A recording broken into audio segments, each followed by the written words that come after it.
고린도 교회는 그리스에 위치해 있는 교회인데 초대교회도 아직 복음이 완전하게 확정이 되지 않았기 때문에 복음의 도가 무엇인가에 대한 이해에 있어서 여러 가지 혼란이 있었습니다. 그런데 이 고린도 교회도 문제를 지니고 있었던 것이지요. 초대교회로 돌아가자라고 하는 건 정말 사도행전 초반에 언급되어지는 그 초대교회로 돌아가야 되는 것은 틀림이 없지만 초대교회 역시 연약한 인간들이 병든 이들이 모였기 때문에 세상의 가치를 지닌 채로 교회로 들어왔기 때문에 그 세상의 가치가 교회로 들어와서 그 끼쳤던 영향에 의해서 많이 고통받고 있었던 겁니다. 그 중에 하나가 뭐냐? 지도자 그 누구로 자신을 이름하는 것이었습니다. 그러니까 나는 실로 바울의 사람이다. 바울에게 속했다. 요즘으로 말하면 다른 오해는 안 하셨으면 좋겠습니다. 개딸이죠, 개딸.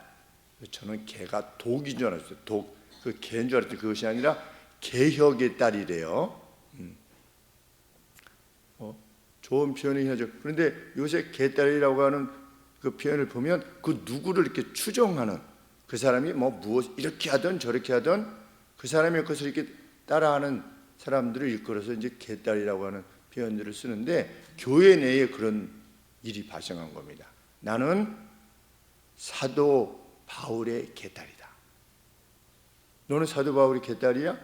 나는 아볼로의 개딸이야. 이렇게 교회 내에 이런 문제들이 발생했는데 무엇 때문에 그런 문제가 발생했느냐? 3절에 보시면 너희 가운데 시기와 분쟁이 있으니 시기 때문이었다는 겁니다. 그러니까 교회를 자기 실현을 위한 또 다른 차원의 어떤 사람들의 공동체로 본 것입니다. 교회도 뭐 별 수 없지 뭐. 그러니까 교회 내에서 믿음으로 정말 하는 거냐 아니면 또 다른 자기 실현을 위해서 행한 것이냐 라고 하는 것은 정말 중요합니다. 제가 그래서 우리가 가급적이면 그 수요를 그것이 가능할 때까지 가급적 어떤 그 조직을 만들지 않으려는 이유 중에 하나가 그것인데 인간이 연약한지라 교회 내에서도 누가 누구를 더 알아주고 덜 알아주고 실세고 아니고 이것이 인식되어진다면 그것은 건강할 교회일 수 없다는 겁니다.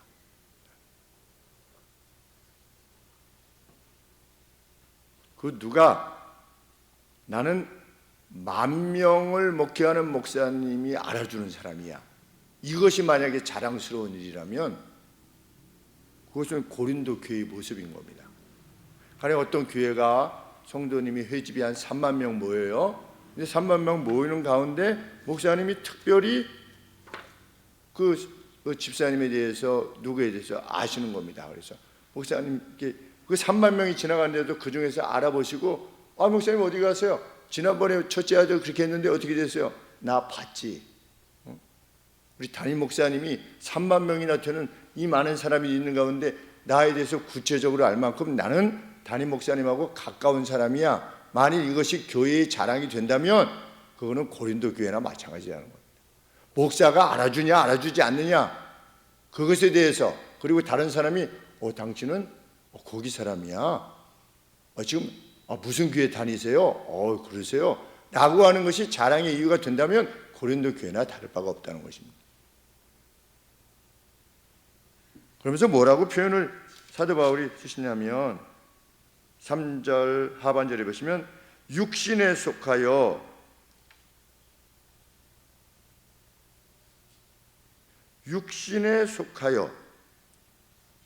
그래서 제가 이 육신에 속하여라고 하는 표현을 무슨 의미를 지닌 것인가 이렇게 보았는데 바이블웍스라고 하는 프로그램이 있는데 거기에 도움이 있었습니다. 성령의 조정 아래 있지 아니하고 성령이 컨트롤 하에 있지 아니하고 이 세상에 속하여, 우리 표현에는 육신에 속하여 이렇게 되어 있죠. 이 세상에 속하여 단지 자기 자신이 행하고 싶은 대로 행하는 사람의 태도다, 이렇게 책망하는 겁니다. 3절 말씀 하반절에 보시면 어찌 육신에 속하여 사람을 따라 행함이 아니요, 그런데 사람을 따라 행함이 아니요, 이게 무슨 뜻이냐면 like mere man 이렇게 되십니다. 그냥 천한 사람들, 그냥 일반적인 사람들, 누구에 대해서 알지 못하는, 하나님에 대해서 알지 못하는 사람처럼 행동하는 것과 똑같다는 겁니다. 뭐가? 교회 내에서 누가 나를 알아주냐 마냐 라고 하는 태도로 교회 내에서의 삶을, 믿음 생활을 이해하는 사람은 그렇다는 겁니다. 감사하게도 우리 교회에 지금으로서는 그런 성도님들이 안 계신 것 같이 제가 보이기 때문에 감사합니다.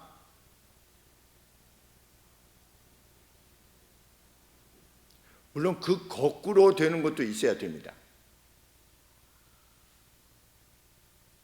나를 더 알아주는 기쁨도 위험한 것이고 건강하지 않은 것처럼, 나를 알아주지 않음에 대해서 마음에 불평하고 어떤 어려움을 겪는 것 역시 마찬가지입니다. 교회는 그런 것이 아니라는 것이죠.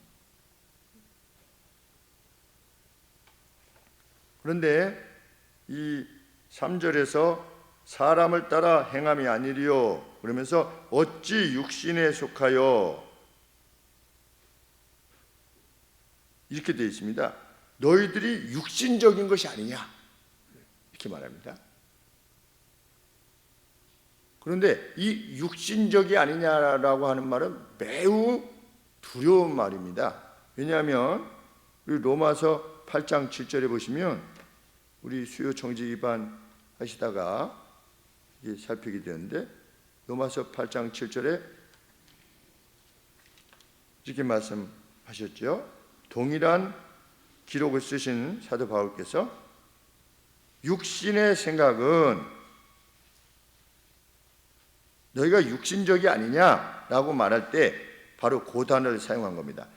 8장 7절에 로마서, 육신의 생각은 하나님과 원수가 되나니, 조금 그렇게 생각하는 건 좀 건강하지 않아, 이런 정도가 아니라 하나님과 원수가 되나니, 왜냐하면 하나님의 법에 굴복지 아니할 뿐 아니라 할 수도 없습니다. 육신에 있는 자들은 하나님을 기쁘시게 할 수 없느니라. 1구역보다 2구역이 우리가 더 나아 라고 생각하는 사람은 결코 하나님을 기쁘시게 할 수 없대요.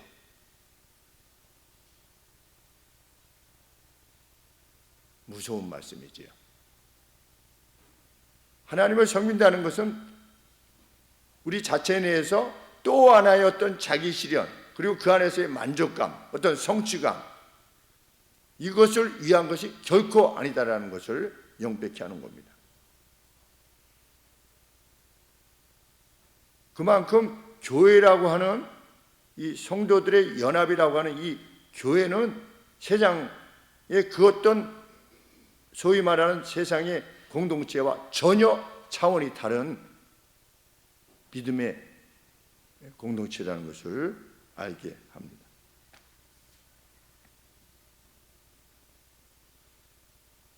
우리 교회는 당신 교회와 달라 라고 자기 교회를 자랑하는 것 역시 마찬가지입니다.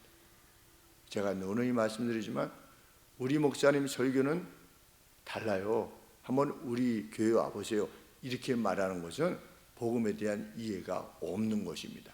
없는 것입니다. 왜? 그건 육신적 생각이기 때문에. 자기 교회를 자랑하는 것은 그것조차도 육신적 생각입니다. 우리는 복음을 자랑해야지 우리 교회를 자랑하는 것이 아니고 나를 자랑하는 것이 아닙니다.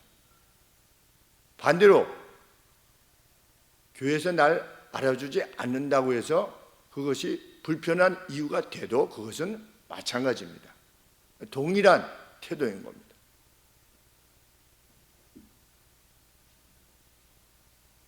바울은 그들이 자신들을 들어서 자기를 만족해 하고자 할 때에 자신들에 대해서 말합니다. 우리는 단지 무엇일 뿐이다.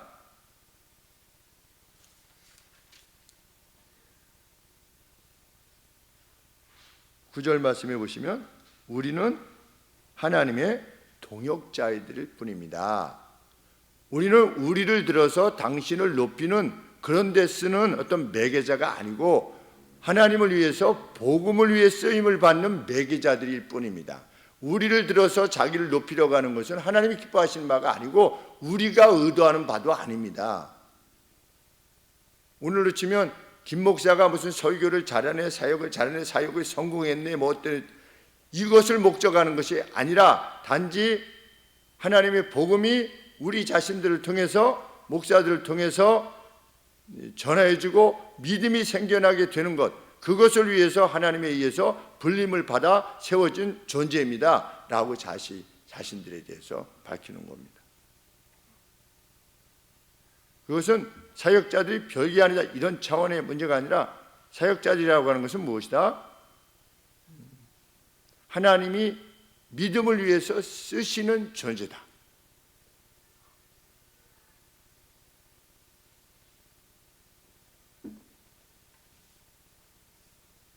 그리고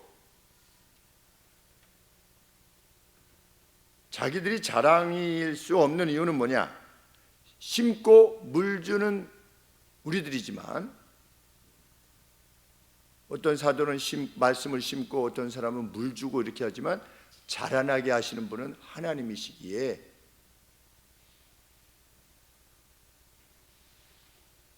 그분의 설교 정말 잘해 라든지 그냥 개척 5년 만에 그냥 5,000명이야. 이야, 이것을 목적하지 않는다는 것입니다.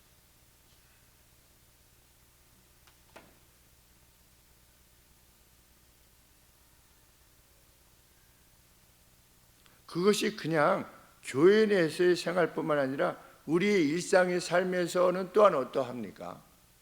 이러한 원리들이 내가 지금 처해 있는 어떤 상황이 사람들이 나를 알아주든 알아주지 않든 개의치 않는 거죠. 한번 돼 보세요. 그렇게 되나 안 되나 그런 마음이 아니라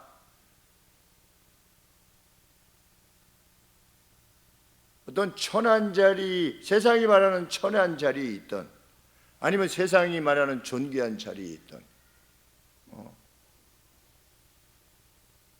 그것이 자기의 어떠함을 바꾸는 것이 아니라고 하는 것을 우리는 인식하며 사는 겁니다. 이러한 원리 때문에 교회 내에서의 어떤 신앙생활 내에서의 그것조차도 어떤 것을 그런 것들을 목적하는 것이 아니고 교회 밖에서 우리가 이렇게 행할 때 예배당 밖에서 행할 때에도 그런 원리로 우리가 살아가는 겁니다. 그래서 남들이 높여주든 뭐 아주든 관계없는 것이지요. 마치 교회의 존재의 목적이 무엇입니까?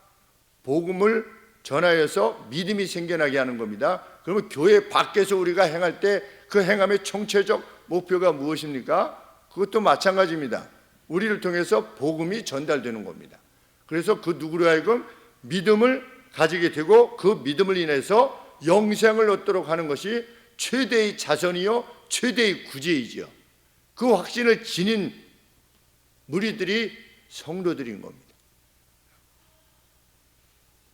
우리가 그 안에 있기를 소원합니다.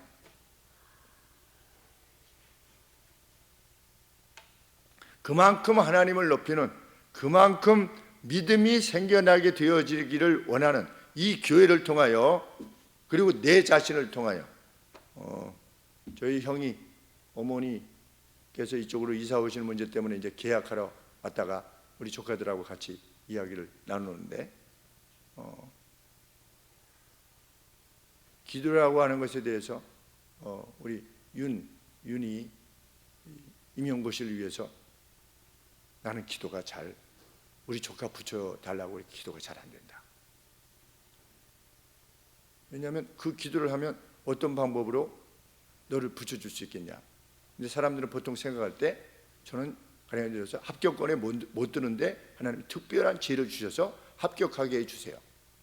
그렇게 되려면 합격권 안에 있는 사람이 시험을 못 보게 돼가지고 그 사람이 떨어지게 하세요. 이렇게 하는 거나 비슷하니 그렇게 하는 것이 기도가 아닌 것이라고 생각이 들어서 잘 안 하게 된다.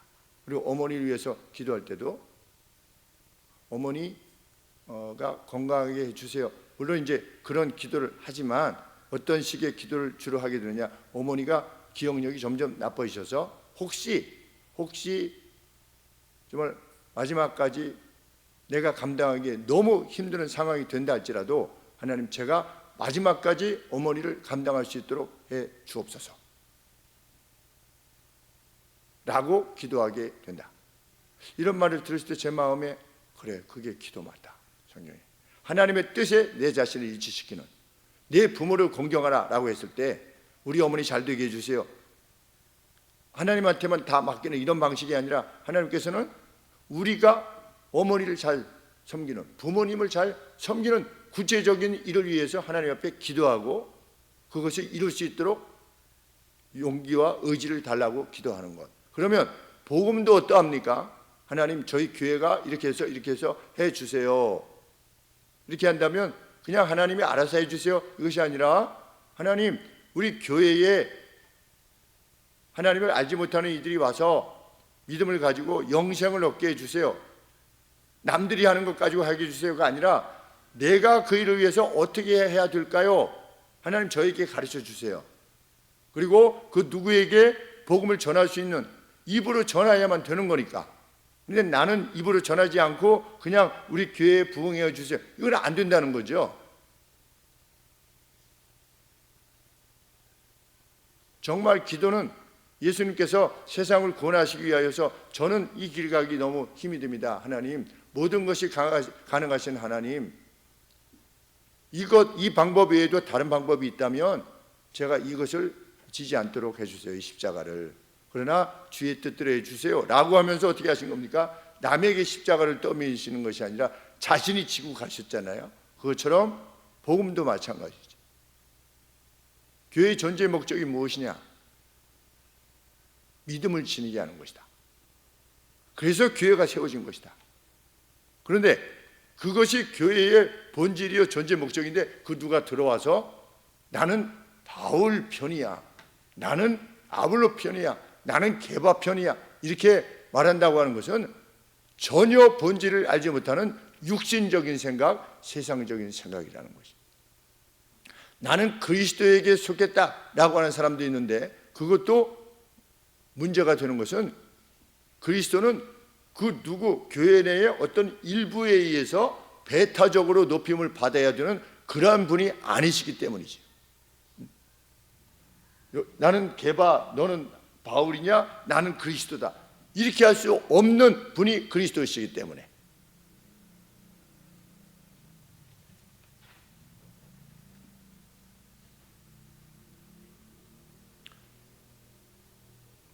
그렇게 교회가 무엇인가를 밝히는 와중에 있어서 사도 바울은 사람에 의해서 높임받는 것을 경쟁하지 않는 우리 사역자들임에도 불구하고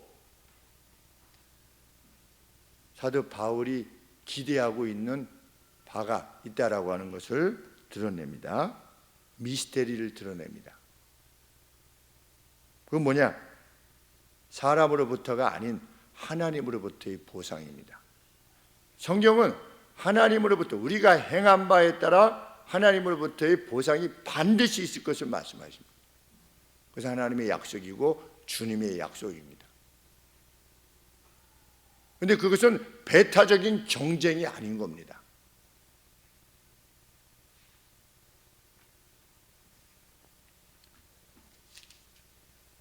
무엇이라고 앞서서 밝히고 있습니까? 우리 3장 8절에 보시면 심는 이와 물 주는 이가 같지만 어떤 점에 있어서는 같습니까?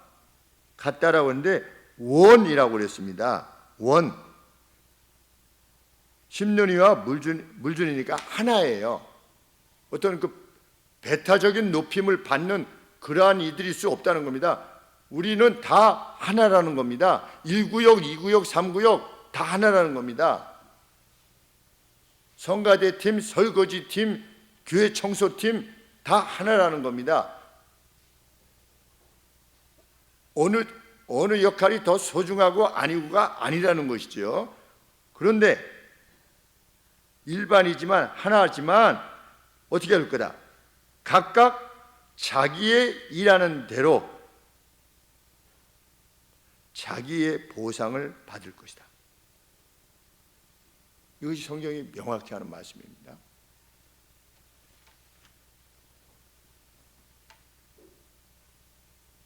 이 섬에 사시는 분들이 1년에 몇 차례 이제 돌김을 따라 나가는 장면을 보게 됩니다.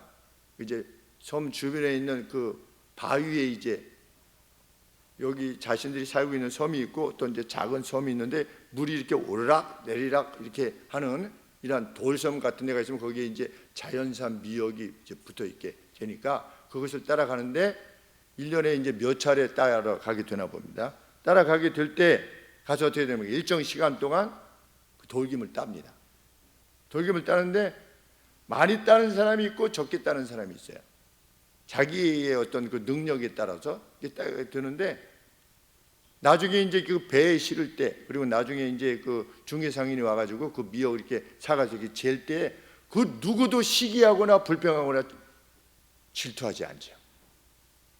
그냥 기뻐하는 겁니다. 왜? 내가 딴 만큼 보상을 받는 겁니다.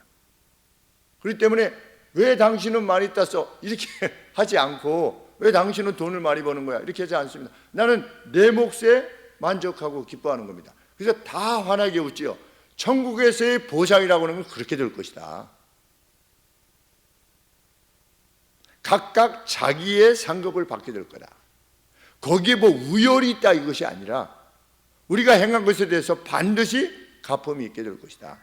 우리가 복음을 위해서 그리고 그 누군가 믿음을 지녀서 영생을 얻게 하는 일에 행한 그것을 위해서 목적해서 행한 일에 반드시 상을 줄 것이다.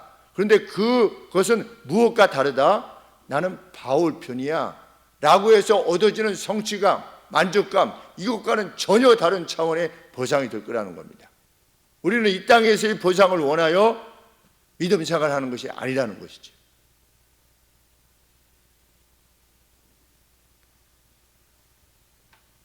무엇이 그 상급을 결정한 것인가?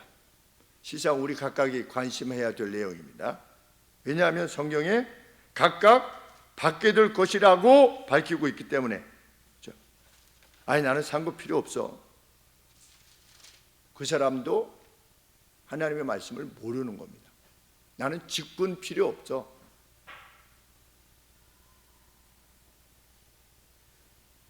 왜? 15절 말씀해 보시면 그러나 자기는 구원을 얻되 불 가운데서 얻은 것 같으리라 이렇게 말하고 있는데 불을 통하여 얻게 되는 것 같은 구원을 받습니다. 받는데 불을 통하여 얻게 되는 그런 것 같은 그래서 앞쪽에 뭐라고 그랬습니까? 누구든지 공력이 불타면 해를 받게 될 것이다. 해를 받게 될 것이다. 그런데 suffer loss 그랬습니다. suffer loss 고통할 거래요. 뭐를? 로스를 상실을 고통할 거래요. 무엇을 상실하는 겁니까? 보상을 상실하는 겁니다. 나중에 주님이 오셔서 판단하실 것인데 이제 보상을 받을 거라고 기대했는데 보상을 상실하는 그러한 고통을 겪게 될 것이다. 누가? 교회를 자기 실현의 장으로 여기면서 행했던 저 3구역보다는 우리 구역이 조금 더 나아 라고 하는 사람, 그런 사람들은 그 의도 자체가 복음과 믿음이라고 하는 면에 맞춰진 것이 아니기에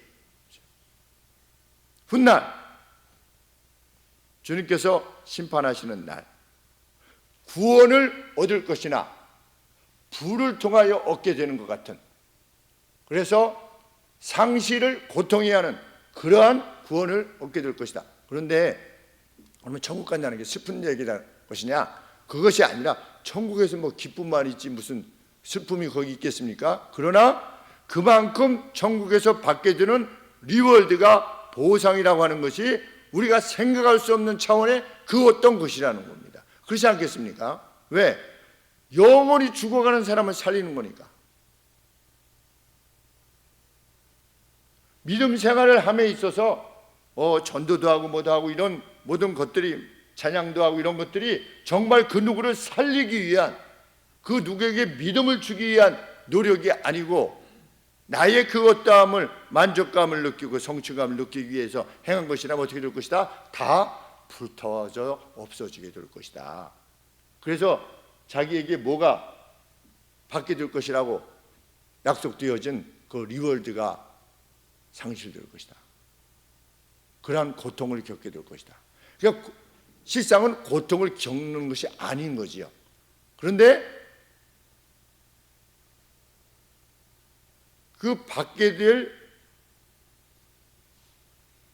다니엘서 12장에서 언급되는 것처럼 많은 사람을 의로 인도하는 자, 자기의 의로움을 통해서 많은 사람을 의로운 길로 이끄는 자는 별처럼 영원토록, 이렇게 했을 때 그것이 정말 영예로운 것이라고 하는 사실을 인식하게 되었을 때, 그것이 뭐 후회라고 표현을 할 수는 없겠지만, 뭐 천국에서 무슨 후회가 있겠습니까? 그러나 어떤 상실을 고통할 것이다 라고 표현할 만큼 그것이 그토록 뛰어난 것이 될 것이라는 겁니다.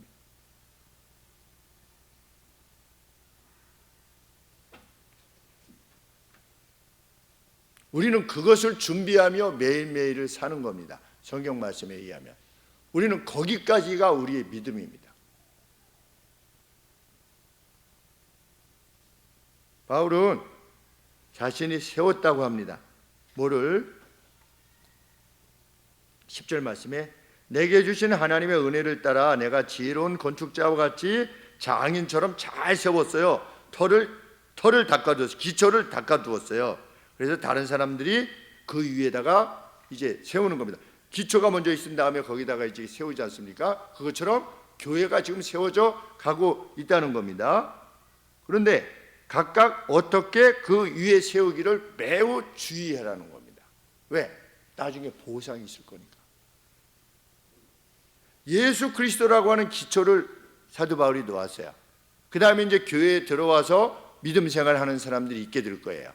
그런데 고린도 교회 지금 책망받는 교회인들처럼 밖에서 내가 무슨 장하고 이런 사람이 여기 안에 들어와서도 어떤 장하고 사람들한테 인기를 받고 높임을 받기를 원하는 방식으로 하지 않도록 매우 주의해야만 한다. 왜? 하나님의 교회는 그런 데가 아니니까. 매우 주의해라.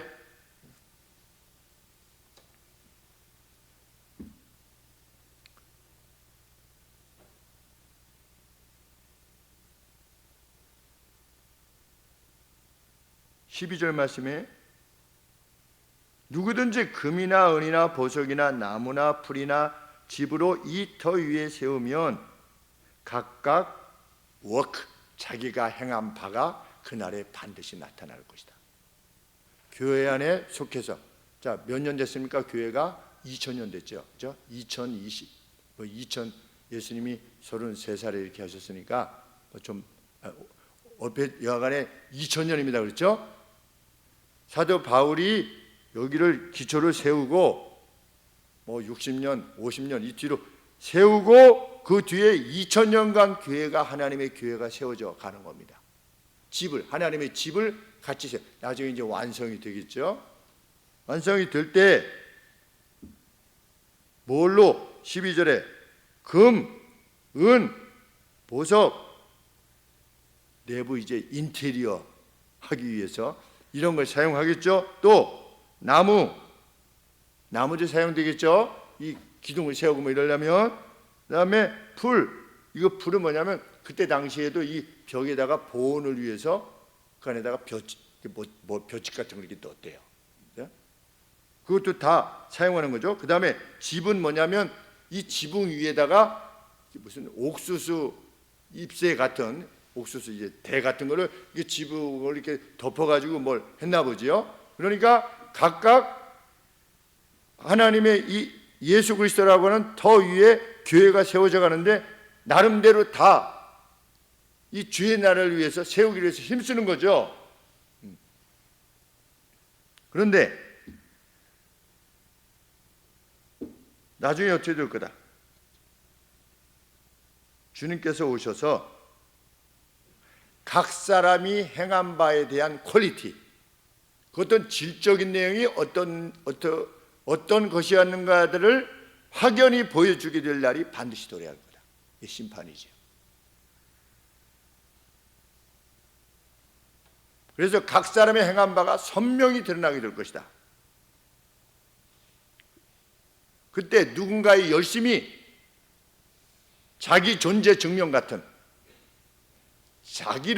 자기의 존재를 증명하는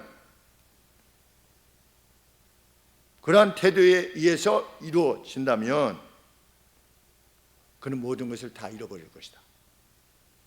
그는 자기 존재의 증명을 위해서 일한 거지 주님의 나라를 위해서, 주를 위해서 일한 것이 아니기 때문에 교회에 있었고 교회 일을 한 겁니다. 컨덕터를 하는 거죠. 이렇게 교회 중.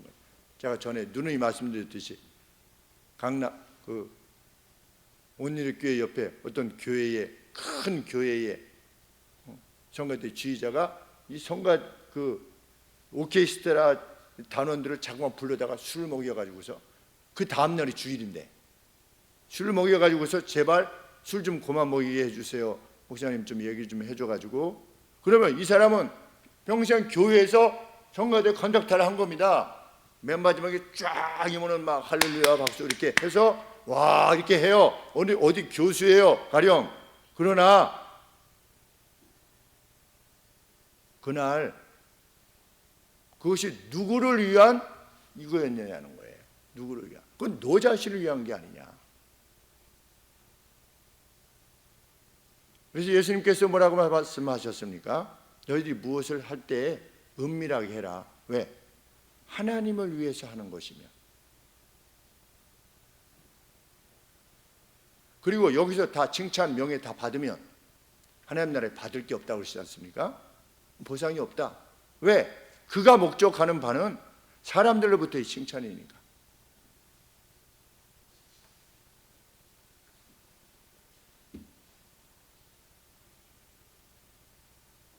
그러한 사람의 구원은 어떤 구원이라고 합니까? 15절에 보면 누구든지 공력이 불타면 해를 받을 것인데, 해를 받을 거라 아까 말씀드렸죠. 상실을 고통해야 할 것인데 자기가 구원을 얻되 불 가운데서 얻은 것 같을 것이기 때문이다. 나는 주님을 위해서 한다고 자기 스스로 속임 받는 거죠. 그런데 실상은 주를 위한 것이 아니라는 겁니다. 그래서 교회 처음 오셨는데 뭘 막 하려고 하시는 분들이 계셨어요. 한 서너 분이. 무서웠어요. 지금 그렇게까지 안 하셔도 됩니다. 네, 금방 떠나셨어요. 네, 자기 존재 증명이 안 되기 때문에.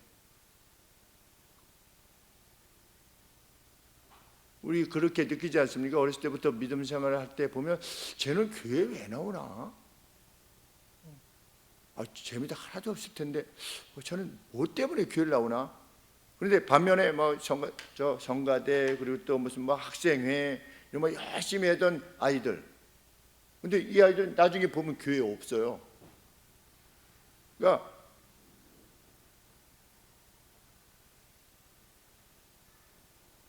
뭐 임원들하고 이런 것들이 일정에 모일 수 있는 겁니까?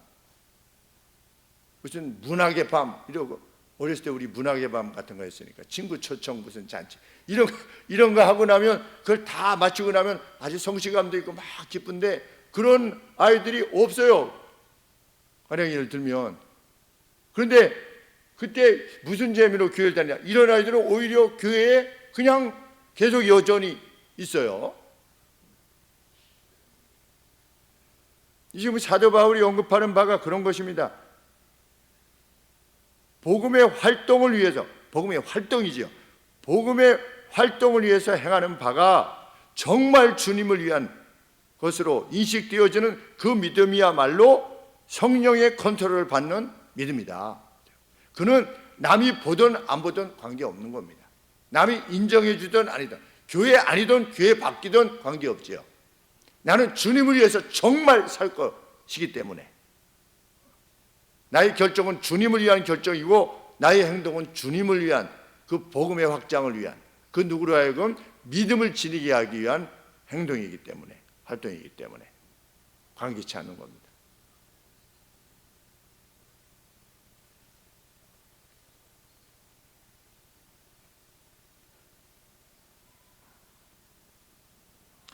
믿음 생활을 하다 보면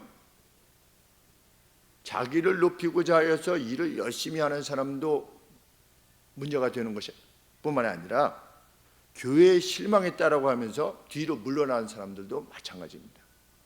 왜? 같은 종류예요, 둘 다. 우리 노예도 그렇습니다. 노예의 연약함을 들어서 나는 노예 가고 싶지 않다는 목사님들이 많이 있어요. 그래서 아마 한 3분의 1은 안 나와요. 왔다가 오전에 잠깐 하고 밥 먹고 갑니다. 제가 노예에 그렇게 말을 했습니다. 우리가 노예라고 하는 것이 하나님께서 세우신 거룩한 노예, 성노예라고 우리가 말하지 않느냐. 그리고 노예 안수받을 때 하나님 옆에 맹세하지 않았느냐. 노예의 권위를 존중하고 노예의 지도를 따른다고 하지 않았느냐. 그것이 노예라고 하는 이 공동체의 그 본질이 아니냐. 그런데 어떻게 아침에 와가지고 밥만 먹고 그냥 가냐. 왜 맹세를 어기냐 하나님 앞에. 그래도 마찬가지. 노예를 하나님의 밭으로 보지 않는 겁니다. 교회를 하나님의 밭으로 보지 않는 거죠. 하나님의 밭인 겁니다. 9절 말씀이 그것이죠. 우리는 하나님의 동역자들이요 너희는 하나님의 밭이요 하나님의 집입니다. 너희는 하나님의 집이라는 겁니다. 교회는 하나님의 집이에요. 하나님이 높임 받으셔야 돼요. 바울, 아볼로가 높임 받을 수가 없는 겁니다. 내가 높임 받지 않는 것이 문제가 되지 않는 겁니다. 그리고 높임 받는 것도 우리의 관심사가 아닌 것이지요. 정말 교회는 빛나는 것입니다. 그렇게 인식되어질 때 그에게서 진짜가 나오지요. 진짜의 헌신이 나오고 진짜의 사랑과 그 세상 밖에 있는 사람들이 보아도 감탄하지 않을 수 없는 그러한 존재가 되는 거죠. 인생에 정말 뛰어난 영예가 그때 비로소 주어지지. 대충 사는 미어맨, 여기 보통 사람이 아니리요 사람을 따라 행함이 아니리요 3절 말씀에 그런 존재로 살기를 거부하는 겁니다. 우리 신앙인들은.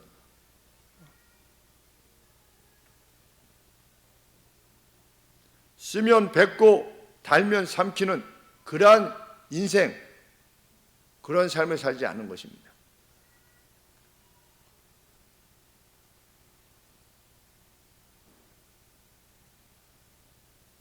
이 하나님에 대한 인식이 없으면 어떻게 되는 겁니까? 하마스와 이스라엘처럼 되는 겁니다.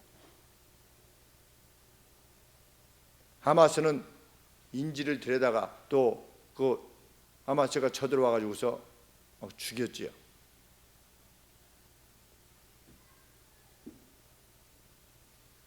인간의 악함이라는 것이 어떤 것인가를 이렇게 하기 위해서 오늘은 좀 개화되었는가, 문명화되었는가. 이번에 하마스가 와서 이 한 가족을 죽일 때 두 부부를 무릎을 꿇히고 뒤를 묶어가지고 이렇게 앞쪽을 보게 하고 이쪽은 어린 자녀 둘로 하여금 이렇게 묶어서 무릎을 꿇게 하고 묶여놓고서 이 아빠 부모의 눈을 뺐어요. 그것이 이 자녀가 지켜보도록 했어요. 그리고 부모의 이 수족을 절단했어요. 그것을 지켜보도록 했어요. 그리고 나중에 이 뒤쪽에서 총을 쏴서 이 내 가족을 다 죽였어요. 그리고 나서 하마스 지도자에게 물었어요. 우리나라 특파원이 물어가지고 지금이라도 그 부분에 대해서는 이렇게 사죄할 이렇게 잘못했다라고 인정하지 않겠느냐 그랬더니 결코 할 수 없대요. 우리는 정당한 걸 한 거래. 인간의 정의라는 것이 그런 겁니다. 하나님을 떠난 자들의 정의라는 것은 그렇습니다. 그래서 이스라엘이 어떻게 합니까? 막 폭격을 해가지고 수많은 사람이 죽잖아요. 그게 잘못했다고 생각합니까? 잘못했다고 생각하지 않는 겁니다. 인간이 그런 겁니다. 인간이 하나님을 어떻게 인식하지 못하면 교회 내에서 나는 아볼로 편이요, 나는 바울 편이요, 이렇게 인식해가지고서는 교회 내에서도 어떻게 되는 거야? 많은 교회들이 실상은 그런 문제들을 안고 있지 않습니까? 교회가 막 나누어지고 분열되고 그 안에 고통을 겪고. 왜 그러냐? 교회가 이 성도들의 모임까지 지도자들까지 포함해서 하나님의 밭이라고 하는 것, 하나님의 집이라고 하는 것, 교회는 교회 자체가 하나님의 성전이라고 하는 것, 그것에 대한 인식이 없기 때문입니다. 그냥 목사님 오늘 또 뭐 하셨네, 아유 그 장로님 뭐 하셨네, 그게 아닌 것이죠. 16절에 그래서 이렇게 언급하고 있지 않습니까? 너희가 하나님의 성전인 것과 하나님의 성령이 너희 안에 거하시는 것을 알지 못하느냐. 그래서 그런 방식의 영예를 추구하느냐. 교회 내에서 너희가 하나님의 성전인데, 그래서 그러고 뭐라고 말하는 겁니까? 17절에 누구든지 하나님의 성전을 더럽히면, 누구를 더럽히는 겁니까? 교회 내 그런 문제로 인해서 시기와 분쟁이 일어나게 하고, 아유 교회도 뭐 별거 없구만 라고 교회를 떠나게 하고 라고 하게 되면 하나님이 그 사람을 멸하시리라. 뭐 무서운 말씀이죠.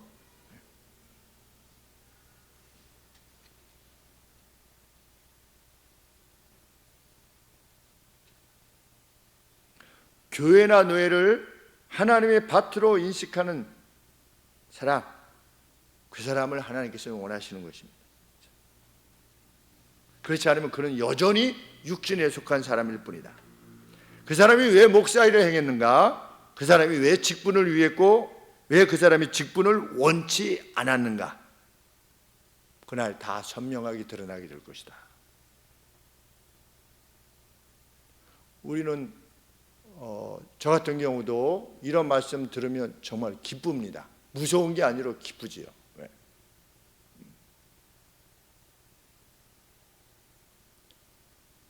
그것이 뭔지 모르지만 하나님께서 상급을 주시겠다고 그랬으니까. 목사의 직을 해서가 아니라, 목사의 직은 직분이지요. 근데 목사가 이 직분을 행하면서 나가서 복음을 위해서 아무것도 안 한다. 그러면 제게 주어지는 상급은 없을 겁니다. 상실을 고통이 할 뿐입니다. 너 목사니까 그 일을 한 거 아니야. 너 목사니까 남들이 뭐라고 할까 봐 그렇게 하는 거 아니야. 만약 그런 식으로 제가 행동을 했다면 하나님의 상급을 바라보는 성도들 중에 한 사람으로서 하나님의 그 약속을 바라보고 행하는 것이 아니라면 그날 그렇게 될 것이라고 하는 것 때문에. 예수님께서 그렇게 말씀하셨죠. 너희가 하나님의 능력을 오해했도다. 7 남편을 두었던 여인이 나중에 부활하면 그 누구의 부인이 되는 겁니까? 부활이라고 하는 것이 비정상적이지 않습니까? 라고 했을 때 예수님이 뭐라고 말씀하셨습니까? 너희가 하나님의 능력을 오해했도다.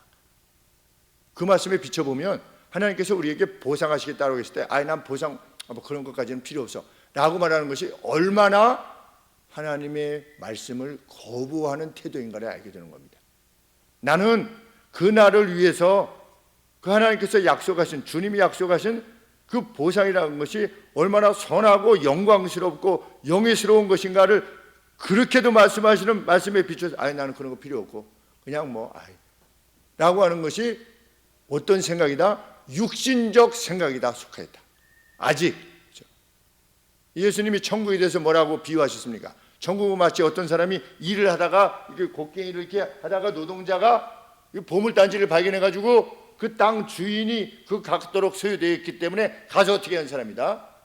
쉬지 않고 그냥 막 자기 걸 전부 다 팔아가지고 급히 싸게 다 파는 거죠. 봐가지고 이것을 살 만큼 어떤 사람을 역동적으로 만들게 될 것이다. 천국이 어떤 것이라고 하는 것을 알게 된다면, 예수님은 이렇게 말씀하셨죠. 이 복음이 전달되고 나를 통해서 그 누가 생명을 얻게 되는, 믿음을 지녀서 생명을 얻게 되는 일이 초래하게 되는 그 상급이라는 것이 얼마나 영광스러운 일인가에 대해서 우리는 모르는 겁니다. 실상은 모르지만 주님이 말씀하셨으니 별과 같이 영원토록, 세상 영광은 그냥 이따가 지지요. 리커창 중국의 2인자가 갑자기 죽었죠. 별과 같이 영원토록 어림없죠. 참 불쌍한 인생을 살다 갔다 이런 생각이 듭니다. 왜? 영생을 알지 못하고 갔으니까. 기회가 무수히 있었는데도 불구하고.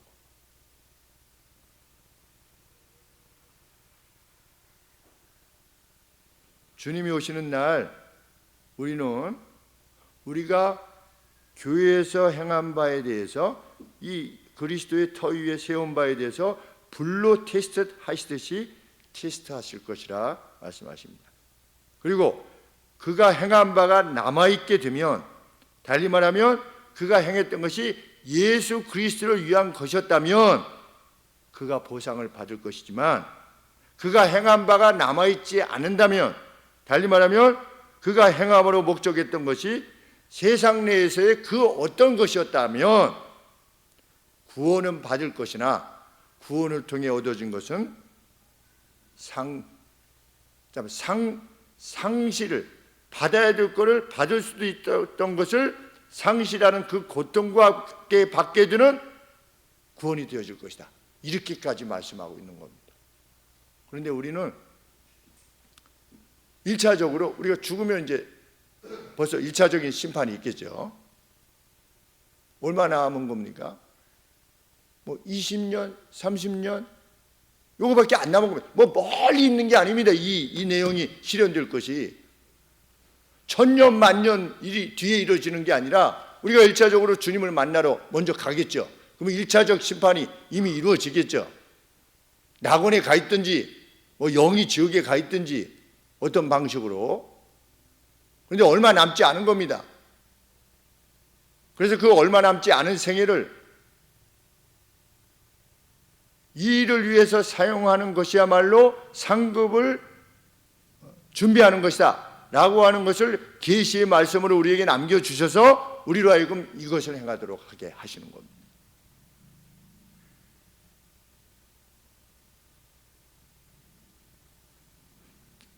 우리가 이 땅에서 살 때 행하는 직임 자체가 복음을 위한 직임은 거의 없습니다.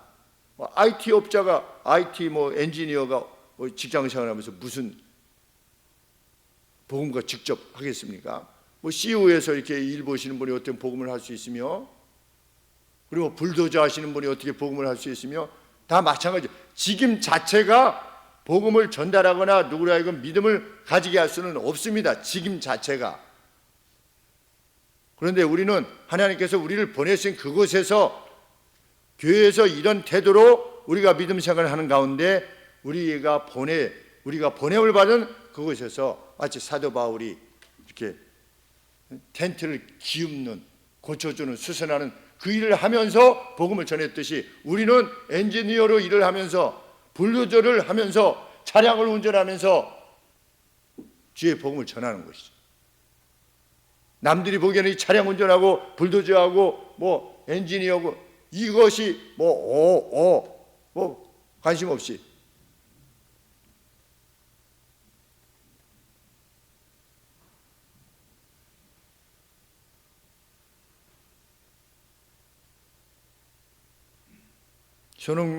손흥민 선수가 이렇게 시합하기 전에 이렇게 하잖아요.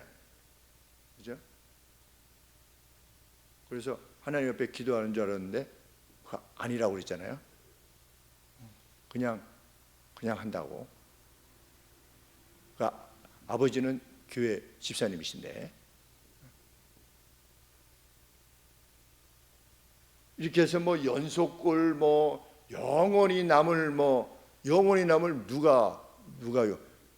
스탐이라고 들어보셨습니까? 스탐 못 들어보셨죠? 맨체스터 전설의 수비수, 최종 수비수. 그런데 영원이라는 말을 써요. 그런데 요 한 10년, 15년 전에 맨체스터 유나이티드 선수예요. 중앙 수비수. 아주 강인하게 생겼어요. 와, 수비수는 저런 그런데 지금 몰라요, 사람들이. 10년, 20년만 지나도 리커창을 누가 기억하겠습니까? 저희 아버지 말씀대로 이순신을 나중에 5만 년, 10만 년 뒤에 누가 기억하겠네요, 이순신을. 미국 대통령도 다 기억 못하는데, 미국 대통령도 그냥 지나가면 끝인데, 우리 자녀들한테 물어보면. 우리 어렸을 때 저거 배우셨죠? 세계 4대 성인. 그렇죠? 들어보셨을 겁니다. 세계 4대 성인 아는 아이들한테 물어봤더니 요새는 그런 거 안 배운대요. 그럼 몰라요. 세계 4대 성인 뭘 몰라요.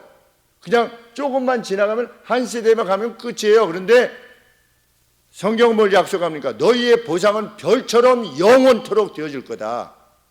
빛날 것이다. 누가 교회를 그렇게 이해하는 그 터가 예수 그리스도라고 하는 터 위에 하나님의 나라가, 하나님의 집이 완성되어져 가고 있다고 하는 것을 인식하고, 내가 그 교회를 짓기 위해서 하나님의 교회를 짓는 데 있어서 내 삶을 드리고자 하는 그 열망으로 가득 차 행하는 것에 대해서 반드시 보상할 거다. 그러니 우리는 나이가 들어서도, 저도 이제 은퇴하고 나면 그냥 이제 은퇴했으니 좀 여행도 가고 이럴 수 없는 거죠. 더 자유롭게 복음을 전할 수 있게 되겠죠. 더 자유롭게. 요새는 이제 늙어가지고 누가 이제 말을 걸면 어린아이들도 저를 거부하지 않습니다. 왜? 할아버지가 이렇게 말을 거는 거니까 나쁜 사람처럼 이렇게 보이지 않으니까. 얼마나 좋은지, 기회지요. 나이 많이 드신 분이, 90세 드신 분이 청년 예수님을 믿으세요. 내가 이 오랜 세월 동안 이렇게 예수님을 믿어보니 정말 영광입니다. 저는 이제 몇 년 안 남았지만 나는 청년이 예수 그리스도라서 영생을 얻고 이 땅 제가 살아왔던 날처럼 이렇게 청년이 그러한 날을 살았으면 정말 좋겠습니다. 머리가 허여신, 나이가 많이 드신 어르신이 이렇게 전할 때 물론 그런 거 하지 마세요 라고 하는 사람들이 있겠지만 얼마나 편합니까? 누굴 붙잡고 복음을 전할 때.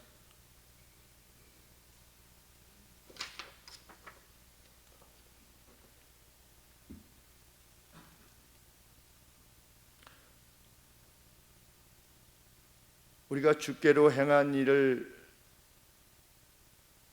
다시금 부활시킬 날이 올 것이라고 주님 말씀하셨죠. 그래서 이 안동의 하회마을 갔을 때 저는 오래된 교회 이런 것이 보기를 원합니다. 그리고 저희 이제 처갓집 할아버지 이제 납골 하는 곳에 갔을 때 다른 것도 이렇게 비석도 이렇게 보고 거기다 꽃도 놓고 이랬지만 제가 이제 주변에 이렇게 다녔어요. 왜냐하면 거기가 교회 무지였기 때문에 이전에 돌아가신 분들에 대한 이렇게 묘비가 있거든요. 근데 1868년에 태어나셔서 이런 분들도 계세요. 근데 거기에 보면 집사 누구 우리 아버지 어머니께서는 경북 어디에서 태어나셔서 이렇게 얘기해서 믿음 생활을 하시다가 몇 년도에 어디서 하나님 품에 안기셨다. 이런 내용들을 볼 때 나도 이렇게 했구나. 이게 기대가 되는 거죠. 정말 기대가. 근데 이번에 하회마을 가서 보았을 때 이렇게 쓰여졌던 겁니다. 칼럼에 기술했듯이 1921년에 창립해서 초가 예배당을 지었는데 류창하 집사님이 교회 부지를 기증했다. 그 다음에 1950년에 류전우 전도사가 복음 때문에 순교했다. 그리고 1952년에 류시종 장로라고 하는 분이 처음으로 임직이 되었다. 그럼 몇 년 만에 된 겁니까? 31년 만에 장로가 임직된 겁니다. 31년 만에.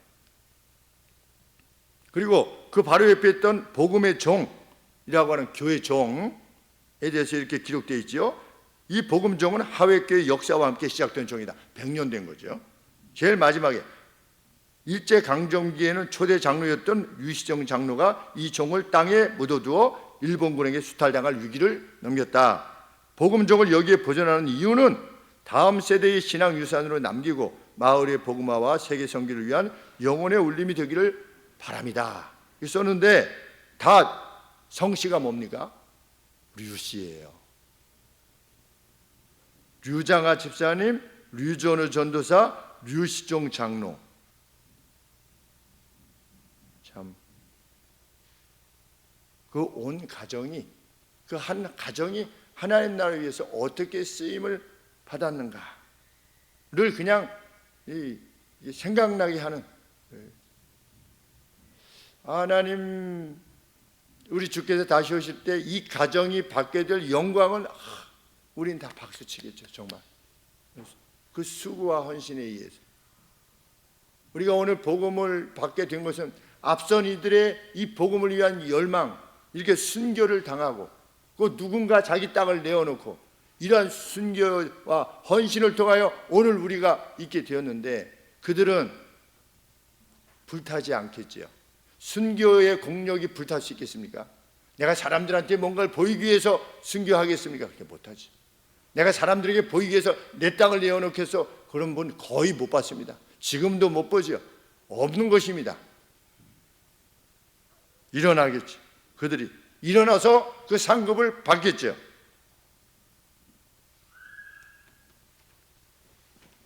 우리는 2000년 되는 이 교회 위에 함께 세워져 가는 교회입니다. 교회의 전제 목적과 그리고 우리가 받는 직분의 목적은 복음을 전하는 겁니다. 그 누구에게 믿음이 생겨나도록 하는 것입니다.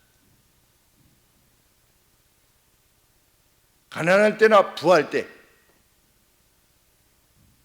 존귀한 자리에 처하거나 비천한 자리에 처하거나 우리가 목표해야 되는 말은 그것입니다. 우리 주께서 반드시 상급을 허락하실 겁니다. 우리 하늘소망교회 성도님들이 그 반열에, 영광스러운 반열에 서 있게 되기를, 별과 같이 영원토록 빛나게 되기를 늘 소원합니다. 기도하겠습니다. 하나님 아버지,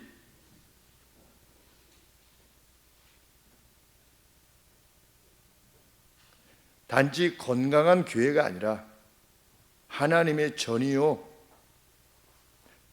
하나님의 밭인 교회가 되게 하여 주옵소서. 하늘소망교회라고 하는 이름 안에 함께 모인 모든 이들이 성전으로서 인식되어지는 저희 교회가 될 수 있도록 하나님 저희들의 마음을 늘 지켜주옵소서.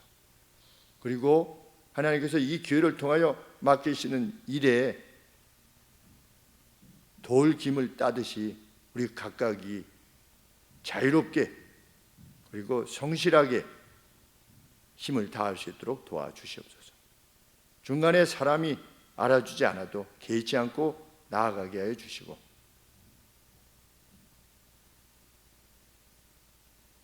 그 인식이 저희로 하여금 더욱더 서로 뜨겁게 만들게 하여 주시기를 간절히 원합니다. 하나님, 이 소원을 지녀서 저희들에게 주신 지혜 그대로, 또 하나님께서 허락하신 기회 그대로 예배당 이전을 소원하여 기도하고 있습니다. 아버지께서는 아실 줄 믿습니다. 하나님, 저희들이 이곳에 있는 동안에도 복음을 전하기 위한 수고와 헌신이 드러날 수 있도록 도와주시고 다시 한번 마음을 다짐할 수 있도록 도와주시옵소서. 거룩하신 예수 그리스도 이름으로 기도합나이다. 아멘. 다 함께 일어나셔서 379장 찬양하겠습니다.